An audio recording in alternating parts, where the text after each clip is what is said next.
Hi, it's Elizabeth Vivo, and I'm here at the screening of Free, Dead or Alive at the Women's Film Festival, directed by Eric Bernard. And I've gotten a chance to speak to some of the amazing filmmakers, actors, actresses here tonight. And it's just been a really exciting night. We got to screen the film. It's a beautiful film about the trip that people make from Central America up into the United States and all the things that they may have to pay in order to find their freedom. It's just been an incredible night to see women in power in front of the screen and see a lot of representation on and off camera tonight. It's just been a really special night. And I'm here with Tele Rey and of course, Tony Arraiza.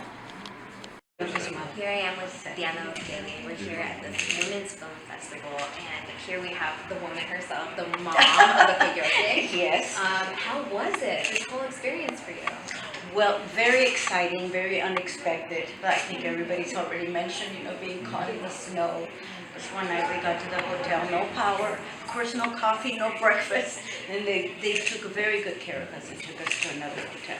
But when I read the script, I especially loved the scene that I had with Eddie Gannon, who, by the way, I worked with before in Ana Maria in Novela Land. So we already had this connection. And that was a kind of a long scene. And it was great because we did know each other. And it's like, hey, you want to go and rehearse? So we went to the cafeteria and rehearsed the scene. But I love the fact that we're seeing a real three-dimensional coyote. Coyotes are always depicted as these horrible, sleazy people that are, they take advantage of the immigrants, they dump them on the road. And the fact that my son at least started out with good intentions of bringing people over for a better life. And that just really spoke to me. That, and of course, the second thing that I think most people have mentioned, that it is a woman's empowerment film. These women kick ass in this film. They don't wait for the men to come and save them. They are in charge of the situation, and I love that. I don't think it was just the women with the knives, though, that were doing a really good job of being strong and leaders. Yes. I think your character had a really deep side to her that was being very strong and leading, kind of pushing people forward. What do you think? I think the influence on my son, maybe, looking out for him, and also still the traditional values of wanting him to find a good woman. So I'm very happy when he does meet Eva. But, it's also kind of heartbreaking when she brings him the visa. Because initially it was going to be that we both had a visa. And then it changed, and it's like my character decides to stay. But she knows that it's no longer a good place to be, to live in Mexico or Salvador or Guatemala. And these people aren't coming to the States just because they want a better life. They're escaping violence. And so she tells her son, don't come back, because she knows that this is no longer a good life for you. And by the way, also hashtag representation matters, because we have so little representation of Latinos on film and TV. And we're the biggest consumers at the box office, streaming, renting films, and yet we're about 3% of movie roles. So it's just so nice to see Latinos on the big screen. And I think the reason that the movie works is because a lot of us know each other just from being around for so many years, running into each other at auditions, reading together. I already knew Alejandro, I knew Al Coronel, and of course Cindy that I worked with before. And she's a joy to work with. So we had no problems doing that tequila drinking. Don't tell me it was real. No, we're actresses. We just practiced a little.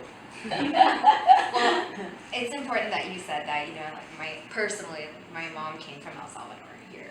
And it just meant the world to me to hear even the name of the country mentioned. It was beautiful. Yes. And it is, we didn't see as much of the train as I think Eric initially wanted. I had done a radio show for BBC about La Bestia, and that's what this train is supposed to be. That's a train that a lot of the immigrants risk their life, many times losing their limbs, losing their life, and the violence again, because they are attacked, because their money gets taken away. again, escaping violence and horrible situations in their countries. They have to be willing to be free dead as well. Exactly, that's why free, dead, or alive, but you get out of it. Well, these are really important concepts. Thank you so much for talking to us about My them. pleasure, thank you. Gracias. De nada. Thank you, Mr. Kelly.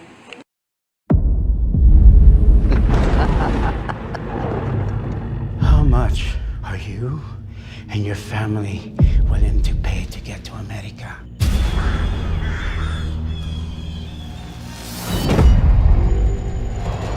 What are you waiting for? You're not gonna have to be hungry anymore.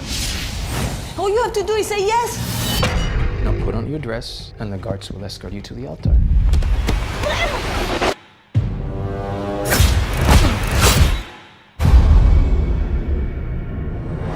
This will pay for your passage into America.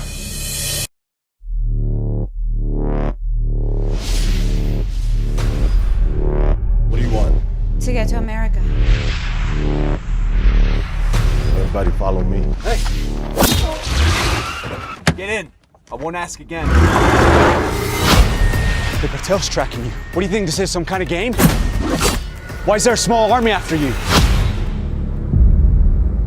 I'm going to take what's mine. She's one in a million. If we keep going, there's no going back. It's my life! Who's this guy? Our driver.